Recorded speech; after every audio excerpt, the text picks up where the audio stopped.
સ્ટોમા care એટલે કે સંડાસ માટે બનાવેલ માર્ગ. સર્જરી પછી એની સારસંભાળ કરવી મુશ્કેલ નથી. એ ઘરે તમે કેવી રીતે એની કાળજી લઈ શકો એ આપણે જાણીએ. સ્ટોમા કેરમાં યુઝ થતી વસ્તુઓ: ફર્સ્ટ કોટનનું કપડું, જિંકલ ક્રીમ, પેટ્રોલિયમ જેલી અને કોટનનું કપડું જે બાંધવા માટે જે કેર સચવાઈ રહે. જિંકલ ક્રીમના ઓપ્શનમાં છે ઝિંક ઓક્સાઇડ પાવડર અને કોપરેલનું તેલ. 2 ચમચી પાવડર અને 2 ચમચી કોપરેલનું તેલ પ્રપોર્શનમાં મિક્સ કરીને એપ્લાય કરી શકો છો.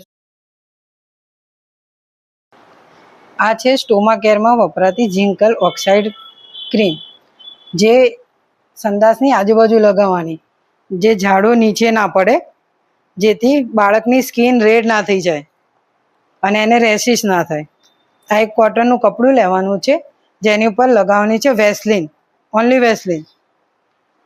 આવી રીતે એપ્લાય કરવાનું છે વેસલીન કોટનના કપડા ઉપર. પ્રોપર લગાવી દેવાનું છે બરોબર. એટલે આ કપડું છે ને એ સંડાસના ભાગે ઉપર ચોંટે નહીં અને એને આવી રીતે મૂકવાનું છે સ્ટોમા ઉપર. આ થઈ ગયું. હવે આને બાંધવાનું છે સ્ટોમા કેર કરેલું. એટલે બાળક મૂવમેન્ટ કરે કે હલન ચલન કરે તો જે સાચવેલું છે હલી ના જાય. નીચેના ભાગેથી લઈને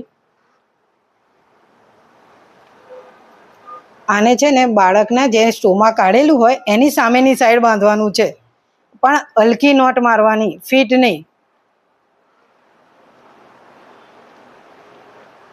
આ છે સ્ટોમા કેરની સાચી મેથડ. સ્ટોમા કેરની મેથડ તો જોઈ આપણે, પણ જેટલી વખત સ્ટૂલ કરે બાળક એટલી વખત આ સ્ટોમા કેર કરવાનું હોય છે.